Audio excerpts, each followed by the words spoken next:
Hello everyone, and welcome back to another video on the channel. Today, we are playing in the 7TP, the Tier 2 Polish light tank.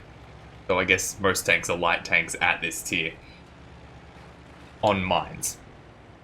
Now, I'm only playing at this low tier because I am trying to get the ace on every tank that I've currently got owned, and then selling it off afterwards. Now, as we can see, there are 2 tier 2s on each team, filled with tier 1s, only 3 actual players. So take this with a grain of salt as to how to actually play these, especially if you're against more real players. So here, I'm just playing for the middle, just poking up over the ridgeline to where I can just shoot them, going for the snapshots, and putting shells in. Taking a couple of hits in return, my gunner gets taken out unfortunately, so I'm just going to put him back in, and someone decides to come up in the tier 2 light Vic. But we can ignore him because he's now pulled back, and we will continue to just keep poking up, putting shots into the Panzer II, unfortunately bouncing around there even.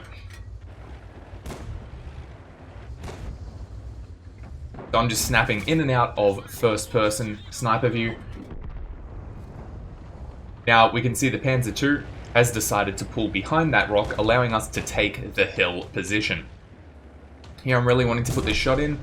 Unfortunately firing a little bit late. The FCM-36 does take the kill, but it is what it is. I'm not really worried about the kills, I just want the damage at this point. So here, I know this tank has a bit of gun depression, so I'm going to play over this ridgeline.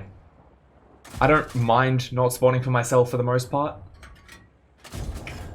though it is just for this tank, so I can kind of stay hidden. He's now looking at me because those tanks close to the hill are spotting me out. Don't have any crew skills on this tank, because why would I bother training up a tier 2 crew? Now the AI, the 4TP, it's only AIs left on the enemy team now. The real players were the first 3 to go down, so this really should just be a cakewalk from here. So we can see the medium 1 has now pulled away from the cliff, allowing us to use our gun depression and just shoot down. Unfortunately, only tracking him there. But here, I'm just going to keep him locked down so my team can keep doing damage. I'm going to get assistance for it, for locking it down. Plus I was spotting for myself. FCM already picking up 5 kills. 5 out of the 5 there. Very well played. So now, I'm just going to snipe off the side of the hill. Accuracy on this tank really not good, especially considering we are, well, our accuracy plus how small the enemy tanks are.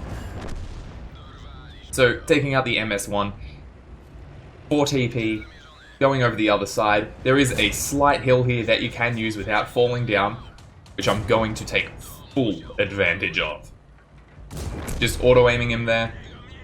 4TP decided to go in reverse, and then we use the slope to get down unharmed. So as I was saying, the 4TP there was in reverse, so we can safely auto-aim him from being so close. The shell velocity isn't really going to matter for us. And now here, we're managing to keep the FT locked down, and just kind of taking the kill at the end there. The last 1 hit point of health. So now the T1 and the 4TP are both out in the open here.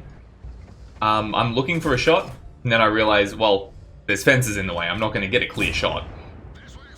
So, just got to knock it down. Unfortunately, not really hitting the first shell, only hitting the fence, but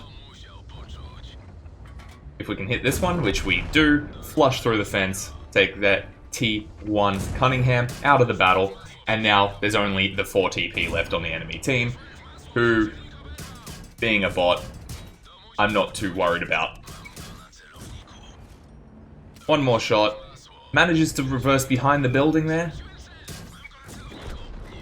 and shot him down as well. Now this was a bit of overkill in this match, But at the same time, it is mostly bots. I didn't fire any gold, and I'm just going for the ace tankers. So let's take a look at the endgame stats now, see how we ended up doing in this match. And there we have it. After that slaughter of a match in the 7 TP, we picked up the Ace Tanker medal and the High Caliber for 1,563 damage in a tier 2 tank. 5 kills, with the other 5 going over to the FCM36, who also pulled 755 damage. Not too bad there. It was nice playing with you. 40 shots fired, 34 hits, 31 penetrations. With the accuracy of this tank, I'm surprised I didn't miss more shots, but with the shells that I did hit, it's kind of unfortunate that we didn't pen all of them. Gaining 103,000 credits in a tier 2 tank is also nice. 80,000 of which came from completing a mission, and with the base experience of 851 being enough to pick up the Ace Tanker, that brings our premium experience up to 1,277 with the first win, with the manageable bonus, bringing the total up to over 6,000. More than enough to research the next tank and half of that tank as well. If you enjoyed this video, please be sure to hit the like button, subscribe to the channel, and I'll see you again tomorrow in the next video.